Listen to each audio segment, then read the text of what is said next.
আসসালামু আলাইকুম গাইস, কি অবস্থা সবার? এটা হচ্ছে ওভারশার্ট ম্যাঙ্গোর, তারপর এটা স্ট্রং হোল্ড ওভারশার্ট। এগুলা খুবই ট্রেন্ডি ছিল এই উইন্টারে।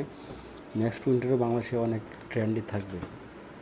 তার এটা স্ট্রং হোল্ডের যেটা জিপার, বিশেষ করে ওইটা খুবই ট্রেন্ডি ছিল। আর এটা হচ্ছে আপনার জারার জ্যাকেট। এটা যারা এখনও লঞ্চ করে না, এটা নেক্সট ইয়ার লঞ্চ করছে, সম্ভবত স্যাম্পল ওদের ডেভেলপ হয়েছে। এটা ফেব্রিকটা হচ্ছে রেয়ন। আর এটা 2025-এ উইন্টারে ওয়ার্ল্ডে এটা খুব ফেমাস হবে, কিন্তু বাংলাদেশে দেখবেন এটা নেক্সট ইয়ার এরকম ডিজাইন আসবে না। বাংলাদেশে ওয়ার্ল্ডের যেটা ট্রেন্ডে হয় সেটা বাংলাদেশে 1 বছর বা 2 বছর পর ট্রেন্ডিংয়ে আসে আমাদের দেশে। হ্যাঁ, এই যে এটাও একটা খুব ট্রেন্ডি একটা স্টাইল হবে এই 25 সালে ওয়ার্ল্ড ওয়াইড। তারপর বাংলাদেশে হয়তো 24 উইন্টারে এই স্টাইলগুলো আসবে, মানে মাঝখানে পকেট। এটা হচ্ছে আপনার কিউবান কলারের মধ্যে জ্যাকেট। এটাও এখনও ট্রেন্ডে আসে নাই। 25-এ উইন্টারে এটা খুব ট্রেন্ডে আসবে। এই হচ্ছে আমার প্রোডাক্ট।